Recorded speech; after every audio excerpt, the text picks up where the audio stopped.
Setelah syirik, andalan dosa kedua bagi iblis adalah berzina, minum khamar, berjudi? Bukan. Bukan. Itu nanti, ya. Yang ketiga, yang kedua adalah bid'ah. Bid'ah. Jadi iblis tidak tertarik dulu dengan berzina, minum khamar, berjudi, korupsi, membunuh. Bid'ah. Kenapa bid'ah dijadikan nomor 2? Karena orang yang berbuat bid'ah, dia tidak merasa. Dia tidak merasa bahwa itu salah, itu dosa, itu neraka. Dia tidak merasa. Antum boleh cek, saudara-saudara antum, teman antum, tetangga antum yang berbuat bid'ah itu. Entah tahlilan, entah muludan, entah manakiban, entah salawat nariyah, entah nawaitu usolli dan seterusnya, salat dan sunnah dan salat raghaib. Mungkinkah mereka merasa salah melakukannya? Gak mungkin. Pasti merasa benar. Orang sholat, sholawat, ya. Maka iblis suka sekali dengan bid'ah ini setelah syirik.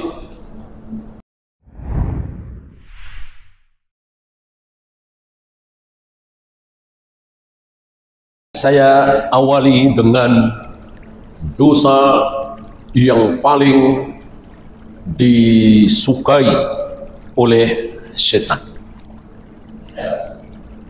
Kalau ini belum tercapai, kalau ini sudah tercapai oleh setan, maka yang lain biarin, ya.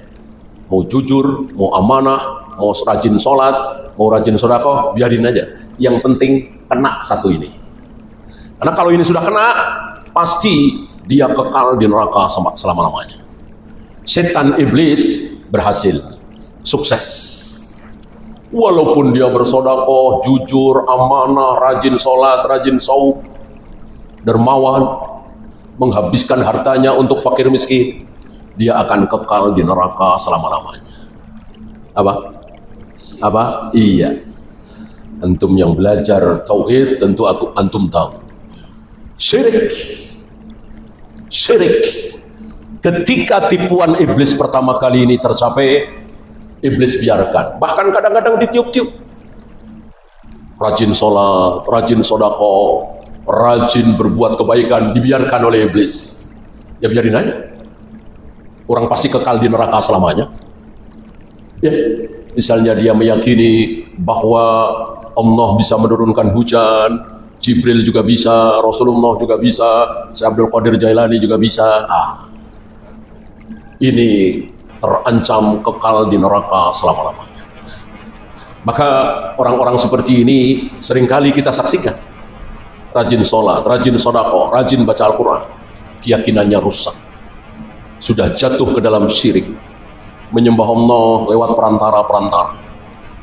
Padahal Allah mengatakan, Ud'uni astajib lakum. Sifat dasar syirik, sifat dasar iblis adalah menipu. Dan itu pertama kali dilakukan oleh iblis terhadap ayah kita. Ayah kita, bapak kita Adam sudah menjadi kurban, ditipu oleh iblis, diputar balikkan oleh iblis. Kalau engkau mendekati pohon ini, pohon larangan ini, Allah dan Rasulnya tidak menyebut nama pohon itu apa, ya. Justru yang menyebut pohon itu pohon khuldi adalah iblis. Khuldi itu kan kekal. Justru ini tipuan iblis. Ini adalah pohon kekekalan. Kalau engkau mendekati pohon itu, memakan buahnya, maka engkau akan kekal di surga bersama para malaikat. Allah nggak mau. Makanya Allah larang engkau. Ditipu. Dan awalnya iblis kuat. Dan akhirnya tidak kuat karena istrinya. Dan ini menjadi sunnatullah sampai hari ini. Jujur, amanah, lugu, apa adanya, akhirnya menjadi koruptor besar gara-gara istri. Akhirnya menjadi penipu ulung gara-gara istri. Maka Nabi mengatakan, jika bukan karena hawa, maka tidak ada wanita yang akan mengkhianati suami, menggoda suami. Artinya, siapapun wanita yang menggoda suaminya sehingga suaminya berbuat dosa, itu mengikuti sunnah sayyi'ah Hawa. Ya. Oleh karena itu, ini terutama para da'i, ya, jangan berdakwah yang lain dulu. Sebelum dakwah tauhid, sebelum mengajarkan kaum muslimin, ini syirik, ini syirik, ini syirik. Bahkan syirik itu kadang kecil tidak terlihat. Kata Nabi seperti apa? Masih ingat? Semut hitam di atas batu hitam pada waktu malam yang gelap gulita. Mana mungkin terlihat semut hitam berjalan di atas batu hitam di malam yang gelap gulita? Siapa yang bisa lihat? Nah, kadang syirik seperti itu, nggak kelihatan. Ya, udah, kita pindah nih. Kita pindah dari kamar ini. Kenapa, Pak? Ini kamar nomor 13. Ya, kita cari kamar nomor lain. Seolah sepele, termasuk syirik apa tidak? Dan dia tidak berani di kamar 13 ini, takut celaka, takut binasa, takut tertimpa kemudaratan. Syirik apa tidak? Jelas. Jelas. Menjadikan sesuatu yang bukan asbab menjadi asbab. Kalau antum lari ketakutan karena ada ular berbisa, karena ada singa, harimau, buaya, syirik apa tidak? Tidak. Karena itu asbab. Semua orang tahu bahwa ular berbisa, harimau, singa memudaratkan. Nah, kalau angka 13, mudarat dari mana? Ya, maka orang syirik itu orang yang bodoh sebodoh-bodohnya. Bodoh sebodoh-bodohnya. Ngosok angka 13 saja takut, angka 4 saja takut. Bulan Suro, bulan Muharram takut. Bodoh sebodoh-bodoh. Kalau takut terhadap ular berbisa, takut terhadap penjahat, pintar, tidak bodoh. Ya, mengingat waktu, kita lanjut yang kedua. Setelah syirik, andalan dosa kedua bagi iblis adalah berzina, minum khamar, berjudi? Bukan. Bukan. Itu nanti, ya. Yang ketiga, yang kedua adalah bid'ah. Bid'ah. Jadi iblis tidak tertarik dulu dengan berzina, minum khamar, berjudi, korupsi, membunuh. Bid'ah. Kenapa bid'ah dijadikan nomor 2? Karena orang yang berbuat bid'ah, dia tidak merasa. Dia tidak merasa bahwa itu salah, itu dosa, itu neraka. Dia tidak merasa. Antum boleh cek, saudara-saudara antum, teman antum, tetangga antum yang berbuat bid'ah itu. Entah tahlilan, entah muludan, entah manakiban, entah salawat nariyah, entah nawaitu usolli dan seterusnya, salat sunnah dan salat gaib. Mungkinkah mereka merasa salah melakukannya? Gak mungkin. Pasti merasa benar. Orang sholat, sholawat, ya. Maka iblis suka sekali dengan bid'ah ini setelah syirik. Karena sulit bagi pelakunya untuk taubat. Gimana mau taubat? Orang nggak merasa salah. Antum nyuruh kiai-kiai yang berbuat bid'ah supaya taubat, marah dia. Ya gimana nggak marah? Ya samalah kita ngomong sama pendeta pastor. Pak pendeta, Pak pastor, kapan Anda mau taubat? Mosok sudah umur 50 tahun, 60 tahun masih meyakini Tuhan punya anak, Tuhan 3. Marah nggak? Tentu marah. Karena mereka yakin ini kebenaran. Namanya juga keyakinan. Begitu pula bid'ah. Maka orang yang berbuat bid'ah sulit untuk bertaubat. Beda dengan penjudi, pemabuk, pembunuh, koruptor. Mereka semua ngaku, merasa sedang berbuat salah. Bahkan banyak dari mereka sedang berbuat dosa sambil merencanakan. 5 tahun lagi, 10 tahun lagi, 15 tahun lagi, aku akan taubat. Kalau nggak keburu mati. Ya, kenapa? Merasa salah. Beda dengan bid'ah itu. Gimana mau taubat? Tidak merasa salah. Ya, Maka bagi antum yang tahu ini sunnah, ini bid'ah, ini bid'ah, ini sunnah, ini bid'ah, ini sunnah, ini sunnah, ini hari ini nikmat besar.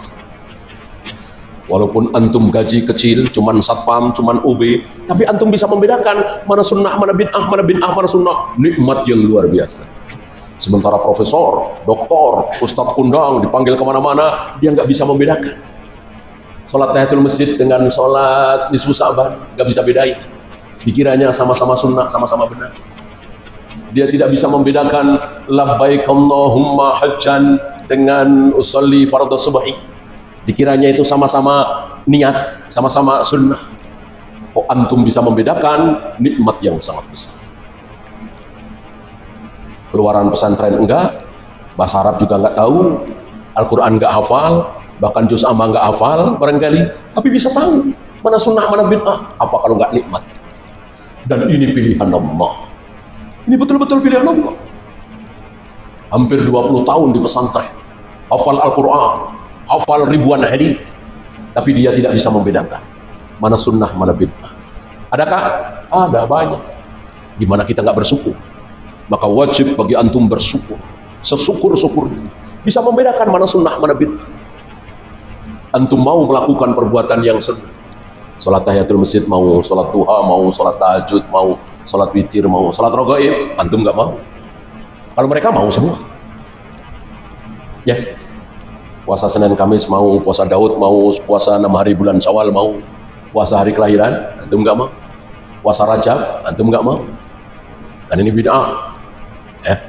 Maka ini harus diajarkan. Supaya saudara-saudara kita tahu. Ya. Tentu siap tantangan, siap resiko. Ya. Yang ketiga, sebelum berzina, minum khamar, berjudi, iblis lebih tertarik dengan supaya kaum muslimin tidak sholat, tidak saum, tidak zakat, tidak haji.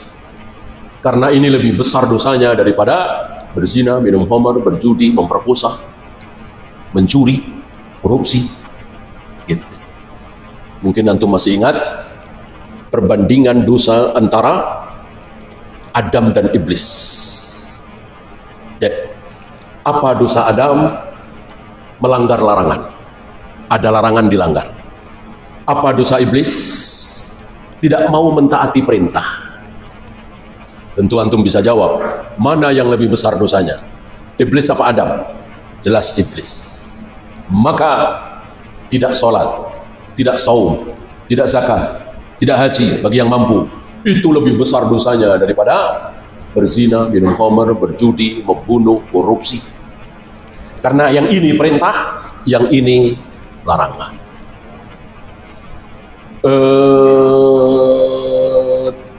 Tidak melaksanakan perintah, dosanya jauh lebih besar daripada melanggar larangan. Sampai yang ketiga ini tidak ada. Tidak ada. Siapa? Satupun sahabat. Sampai yang ketiga ini tidak ada. Satupun sahabat. Sahabat yang paling rendah. Ya, satupun sahabat tidak ada yang tidak pernah ada yang berbuat syirik, berbuat bid'ah, meninggalkan sholat, saum, kewajiban. Maka antum masih ingat hadis tentang Sa'labah, termasuk hadis tentang Alqamah, tidak sahih. Tidak sahih. Nah, yang berikutnya, yang keempat baru ada. Berzina, minum khamar, berjudi, membunuh, ya. Jenis yang keempat ini, langkah iblis yang keempat ini, sahabat ada, itu pun bisa dihitung dengan jari. Mungkin jari satu tangan kita. Yang warid di riwayat Ma'iz datang kepada Nabi mengakui bahwa aku telah berzina. Lalu direjam oleh Nabi SAW dan meninggal, dan Nabi nyatakan Ma'iz telah diampuni dosanya. Ya. Adapun yang ketiga tadi tidak ada. Sekali lagi, tidak ada satupun sahabat yang berbuat syirik, tidak ada satupun yang berbuat bid'ah, tidak ada satupun sahabat yang tidak sholat, yang tidak saum, yang tidak zakat, yang tidak haji bagi yang mampu. Ya. Kemudian langkah selanjutnya sogoir. Antum jangan mengira ketika 4 ini selamat lalu setan tidak menggoda, ya, karena setan terus. Ya. Syirik enggak, bid'ah enggak, meninggalkan kewajiban enggak, zina, khamar, judi enggak, tetap masih digoda untuk melakukan dosa-dosa kecil. Pokoknya tidak ada setan putus asa, udah biarin dia dah. Udah biarin ini yang satu ini, biarin dah, nggak usah digoda, enggak. Terus sampai kepada amal mafdul. Misalnya begini, sedang ada kajian ilmu sunnah, antum disibukkan dengan baca Al-Quran, dibikin nikmat baca Al-Quran, dibikin biasanya nggak senikmat ini baca Al-Quran. Itu termasuk setan. Itu termasuk setan. Ya. Karena antum disuruh memilih amalan yang mafdul, yang walaupun baik tapi ada yang lebih baik dan di waktu yang sama. Termasuk ketika antum sibuk sholat sunat, antum biarkan ibu antum memanggil-manggil seperti Juraij. Sholat sunat, bayangkan sholat, ya, membiarkan ibunya sedang butuh antum memanggil-manggil antum. Ya. Ini banyak contoh. Antum kesana kemari mengunjungi fakir miskin, sementara ibu antum nungguin di kampung, rindu dengan antum, pengen antum pulang, malah antum keluar masuk kampung-kampung kumuh untuk memberikan sembako misalnya. Ini baik, tapi ada yang jauh lebih baik, ya, seperti istri-istri kita yang keluar masuk kampung bawa bantuan, sementara dia tinggalkan suaminya, membutuhkan dia, membutuhkan pelayanan dia. Ini pun sama, ini bagian dari talbisul ibn. Assalamualaikum warahmatullahi wabarakatuh. Sampai jumpa kembali di World Islam Channel.